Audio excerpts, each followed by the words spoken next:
Selamat datang di channel Cerita Cinta. Channelnya cerita cinta romantis. Sebelum lanjut mohon dukungannya dengan like dan subscribe dulu. Perselingkuhan liar suamiku, bagian ke-6. Kembali berulang menyisakan luka dan duka. Teddy yang masih berumur 1,5 tahun pun hanya tertawa ketika melihat dia memelototinya. Hehehe. Apa kau? Bentak dia. Sekar hanya bisa menangis dan memejamkan mata ketika melihat kelakuan kejam anak sulungnya. Entahlah, kenapa dia menjadi sejahat itu, padahal dulu Sekar merawatnya dengan penuh kasih sayang. Bahkan pada anak kecil pun kamu begitu kasar, dia, gumamnya. Dulu, dia tak mau merawat Lina anaknya sendiri, sehingga Sekar dan Sukma turun tangan untuk merawatnya. Sekar pikir, dia begitu karena dia ditinggalkan Tatang, ayah kandung Lina, makanya ia tak menyayangi Lina. Mengingat, melihat perlakuan dia kepada Andi dan Taufik begitu berbeda, ia menyayangi Andi dan Taufik dengan baik. Sekar tak menyangka jika anaknya akan memperlakukannya dengan kejam.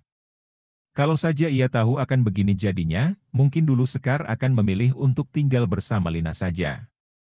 2 minggu pun berlalu. Kini Nini Sekar sudah meninggal dunia. Semenjak ditendang oleh anaknya, keadaan Sekar semakin memburuk. 1 minggu kemudian, Nini pun menghembuskan nafas terakhirnya. Dia merasa lega, perbuatan jahatnya tak diketahui orang lain. Untungnya tak ada seorang pun yang tahu kalau aku sering menyiksa ibu, jika ada yang tahu, bisa-bisa aku dipidanakan, gumam dia. Lina merasa terpukul atas kepergian Nini Sekar. Bagaimana tidak, Lina diterlantarkan ibunya sejak kecil. Selama ini Nini Sekar dan Ki Sukmalah yang merawatnya sewaktu Lina masih bayi. Dia tak menyayanginya, ia lebih memilih meninggalkannya begitu saja. Tak heran, meski Nini Sekar sudah meninggal sekitar 1 minggu yang lalu. Lina masih sering menangis ketika teringat kembali, saat-saat indah bersama neneknya, saat di mana Lina sering digendong oleh neneknya.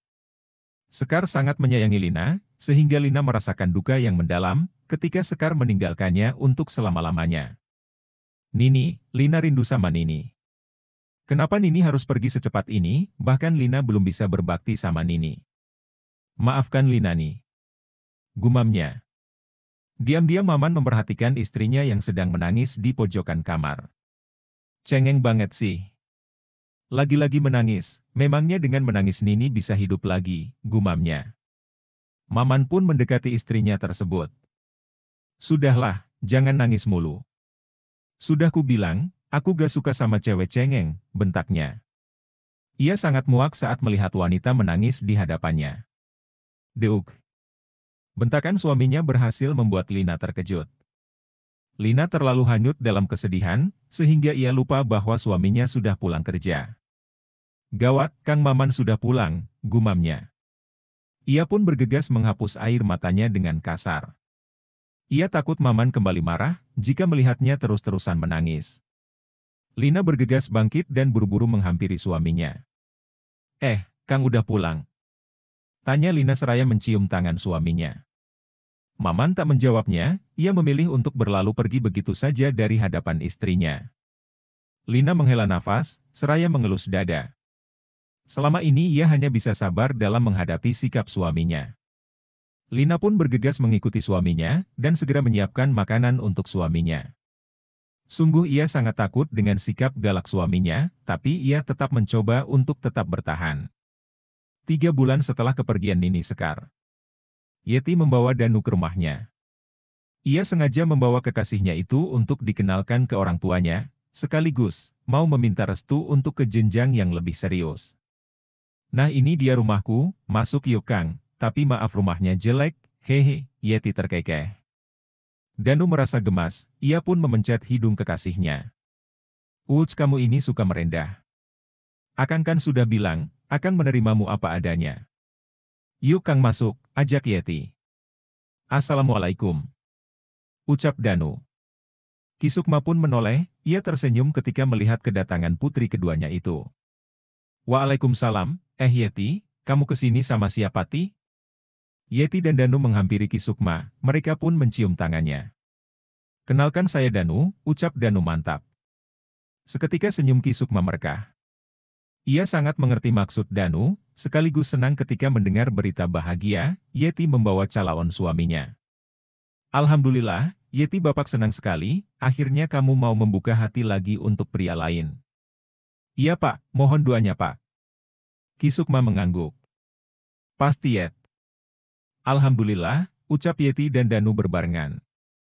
2 bulan kemudian, Yeti memutuskan untuk menikah dengan Danu, lelaki yang ia kenal ketika Yeti sedang bermain di Monas. Setelah sekian lama menutup pintu hatinya untuk lelaki, Yeti pun mulai mencoba membuka pintu hatinya kembali, dan kini usia pernikahannya sudah berjalan 2 bulan. Waktu pun berjalan begitu saja, Yeti sangat bahagia. Apalagi masih menikmati suasana setelah pernikahan. Hari-hari mereka sangat menyenangkan dan menggerakkan, tiada hari tanpa memadu rindu, melepas hasrat kenikmatan. Pagi itu Yeti berangkat menuju Jakarta. Sudah 2 hari ia menginap di rumah Aki Sukma.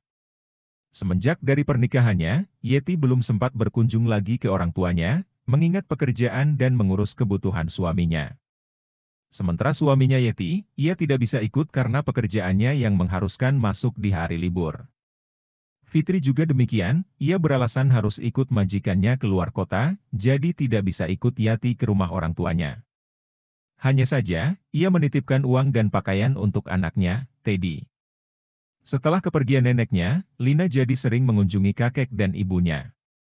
Akhir-akhir ini dia memang mulai mengakui Lina sebagai anaknya, hanya saja dia tetap pilih kasih, dia lebih menyayangi Andi dan Taufik daripada Lina. Saat menjelang sore hari, Lina yang sedang mengangkat jemuran, pandangannya teralihkan pada jalan yang sering ia lewati. Ia memperhatikan 2 orang wanita yang sedang berjalan dari kejauhan. Itu kok kayak Bi Fitri sama Bi Yeti, pikirnya. Lina terus memperhatikannya. Tuh kan bener, itu Bi Fitri sama Bi Yeti, tapi kenapa Bi Yeti balik lagi, bukannya dia baru saja berangkat, gumamnya. Kepulangan Yeti membuat Lina bertanya-tanya, masalahnya Yeti baru saja berangkat tadi pagi, dan sekarang Yeti sudah kembali lagi. Akhirnya Lina pun memutuskan untuk bertanya kepada kakeknya, yang kebetulan tak jauh darinya. Itu Bibi Yeti sama Bibi Fitri kan, tunjuk Lina pada Ki Sukma. Ki Sukma membelalakan matanya, ia pun mencoba memfokuskan penglihatannya, untuk memastikan perkataan Lina. Iya Lin, itu Yeti sama Fitri, tapi kenapa Yeti balik lagi ya, sahut Ki Sukma. Setelah memperhatikan dengan seksama, bahwa 2 orang wanita yang ada di seberang sana memanglah anak-anaknya. Gak tau Ki, Lina coba perhatiin lagi deh, siapa tahu hanya salah lihat. Lina mencoba memastikan kembali penglihatannya. Bener kok, itu bibi-bibiku, tapi kenapa Bi Yeti menarik paksa Bi Fitri, pikirnya. Ki lihat deh. Bi Yeti kok menuntun Bi Fitri kayak gitu, ucap Lina ketika melihat Yeti menuntun Fitri dengan cara menyeretnya. Ki Sukma kembali memperhatikan kedua wanita itu dengan seksama. Iya ya, nanti deh kita tanya sama Yeti, sahut Ki Sukma dengan sejuta pertanyaan di hatinya. Ia membayangkan ada hal yang tidak beres pada mereka berdua. 1 menit kemudian, Yeti dan Fitri pun sudah sampai di rumahnya. Kalian kenapa? Tanya Ki Sukma kepada kedua anaknya. Coba lu jelasin sama bapak, sahut Yeti ketus sambil mendorong Fitri ke arah kami. Fitri hanya diam dan menunduk, tubuhnya bergetar hebat. Aduh gimana ini, lagi-lagi aku mengecewakan bapak, gumam Fitri. Ada apa dengan Bi Fitri? Gumam Lina. Fitri ada apa? Tanya Ki Sukma seraya menatap anaknya dengan tatapan menyelidik.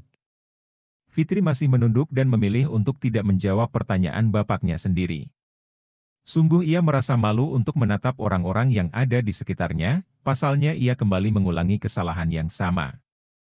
Gak berani kan lu, bentak Yeti seraya menjambak rambut adiknya. Fitri mendongkak. Au, ampun kak, pinta Fitri. Ia terus memohon agar kesalahannya dimaafkan, tak terasa air matanya menetes. Ki Sukma melotot, amarahnya kembali memuncak, ketika melihat pertengkaran hebat kedua anaknya. Yeti lepaskan! Bentaknya. Deuk! Bentakan Ki Sukma berhasil membuat semua orang yang ada di sana kaget, Yeti pun melepaskan jambakannya. Sebenarnya ada apa ini? Bentak Ki Sukma lagi. Ini Pak, Fitri berulah lagi, sahut Yeti. Buat ulah apa lagi dia? Tanya Ki Sukma. Jadi saat Yeti masuk ke dalam kontrakan, Yeti mendengar suara desahan nikmat di kamar. Untungnya Yeti punya kunci cadangan. Pas Yeti berhasil membuka pintunya, Yeti melihat Danu dan Fitri sedang bermain kuda-kudaan di kamar, ucap Yeti berapi-api.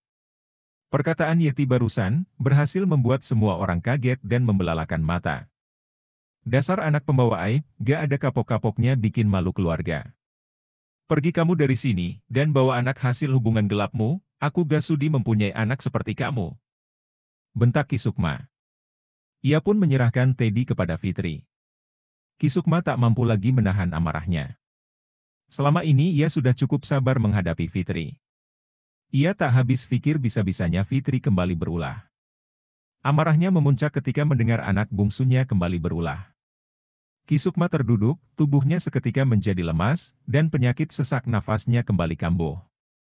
Fitri menangis sesenggukan, ia hendak ingin pergi, Lina bergegas menahannya. Plak. Lina berhasil menampar pipi kanan Fitri dengan keras. Fitri memegang bekas tamparan Lina, yang terasa perih dan panas. Au sakit. Gumamnya. Dasar saudara jahat, dulu suami keponakanmu kau embat, sekarang suami kakakmu kau embat juga, apa kamu sudah gak laku lagi, sehingga kamu tega menyakiti hati saudaramu sendiri bentak Lina. Melihat kejadian barusan, membuat luka lama Lina menganga kembali. Sehingga ia tak mampu menahan amarahnya dan ikut emosi kepada Fitri. Gruk. Ki Sukma terjatuh begitu saja. Bapak, teriak Yeti, ketika melihat bapaknya terjatuh dan sudah tak sadarkan diri. Semua orang menoleh dan bergegas mendekati Ki Sukma yang sudah tak berdaya. Aki. Teriak Lina. Yeti mengecek pergelangan tangan bapaknya yang sudah tak berdenyut. Innalillahi wa inna ilaihi raji'un, seketika Yeti menangis. Jeb. Lina merasa terpukul atas kepergian kakeknya, ia pun menangis sejadi-jadinya. Aki, jangan tinggalin Lina. Semua orang ikut berhamburan keluar, seketika suasana berubah menjadi haru, mereka ikut menangis ketika mendengar suara tangisan Lina yang pilu. Bapak! Teriak Fitri dalam tangisnya. Ia hendak ingin memeluk bapaknya, ia sangat menyesal. Karena kelakuan bejatnya, bapaknya sampai meninggal. Yeti bergegas mendorong Fitri. Pergi kamu dari sini, gara-gara kamu, bapak jadi meninggal, bentaknya. Fitri pun pergi membawa Teddy anaknya, dengan membawa perasaan yang penuh penyesalan. Sepanjang jalan ia tak henti-hentinya menangis. Ia tak peduli dengan tatapan orang-orang yang melihatnya dengan tatapan aneh. Saat ini hatinya benar-benar hancur. Ia sangat menyesal, karena gara-gara ulahnya, bapaknya sampai meninggal. Bapak, maafkan aku, sesalnya. Bersambung.